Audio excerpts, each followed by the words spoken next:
প্যানেলে ডাকসুর ভিপি পদপ্রার্থী আবিদুল ইসলাম খানকে দেখে এভাবেই পালিয়ে যাচ্ছেন ঢাকা বিশ্ববিদ্যালয়ের ছাত্রীরা।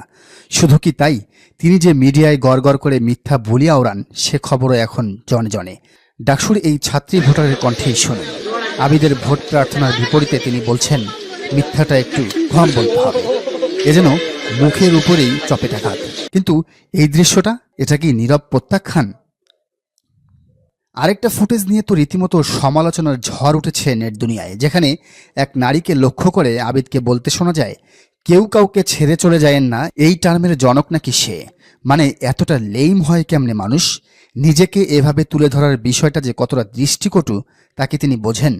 ওই যে প্লিজ কাউকে ছেড়ে যান না, একটা টার্ম আছে না, ওটা আমারই ছিল।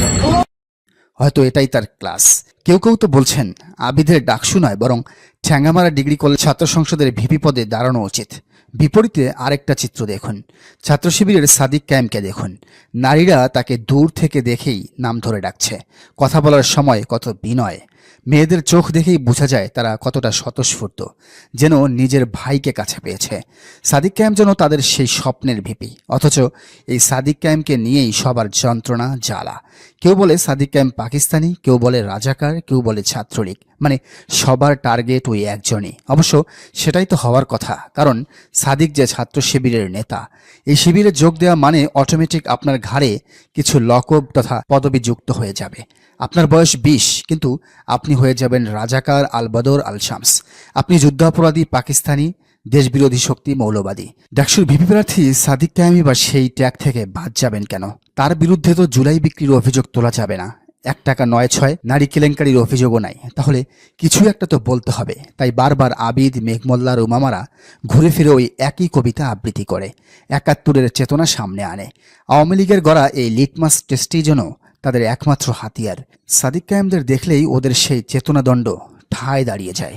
তাই তো সাংবাদিক তায়েব আহমেদ লিখেছেন, দেখেন ডাকসু নির্বাচনের ডিবেটেও সেই 71, যেখানে আলোচনা হওয়ার কথা ছিল কিভাবে ঢাকা বিশ্ববিদ্যালয়কে রাজনৈতিক প্রতিষ্ঠান থেকে একটি একাডেমিক ইনস্টিটিউটে পরিণত করা যায়।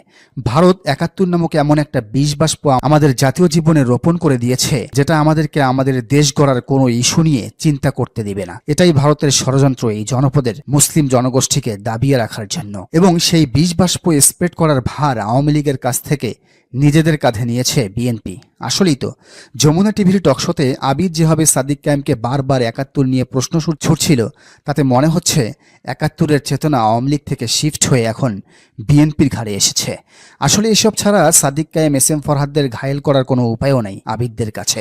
আচ্ছা, এই ছাত্রদল যে শিবিরকে 71 বিরোধী সন্ত্রাসী গোষ্ঠী বলে, তো 1992 সালে ঢাকা বিশ্ববিদ্যালয়ের রাজু ভাস্কর্যের সেই রাজুকে খুন করেছিল কে বা কাহারা?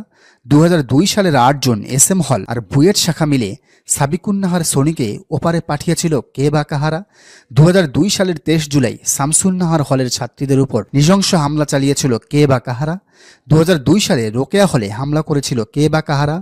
ঢাকা বিশ্ববিদ্যালয়ে গেস্ট রুম প্রথম চালু করেছিল কে বা কাহারা? 1990 সালে নির্বাচিত হওয়ার পর স্থায়ীভাবে ডাকসুই বন্ধ করে দিয়েছিল কে বা কাহারা? হ্যাঁ, এর সবকিছুই করেছিল আবিদদের সংগঠন ছাত্রদল। তো শিবিরের উপর সব দায় না চাপিয়ে আবিদরা কি নিজেদের চেহারাটা একটু আয়নায় দেখবেন? দেখবেন না হয়তো, কিন্তু ওই আওয়ামী পচে যাওয়া 71-এর চেতনা আর মিথ্যা প্রপাগান্ডা ছড়িয়ে আদৌ তারা কি সফল হবেন? 9 সেপ্টেম্বর বোঝা যাবে হয়তো। দিবালোকের মতো স্পষ্ট হয়ে উঠবে সবকিছু। ডাকসুই নির্ধারণ করে দিবে এদেশে চেতনা ব্যবসার রাজনীতি টিকে থাকবে নাকি টিকে থাকবে না। দর্শক, আপনার কি মনে হয় জানান কমেন্টের ঘরে। আর এই চ্যানেলে নতুন হলে অবশ্যই সাবস্ক্রাইব করুন এবং বেল আইকনটি বাজিয়ে রাখুন।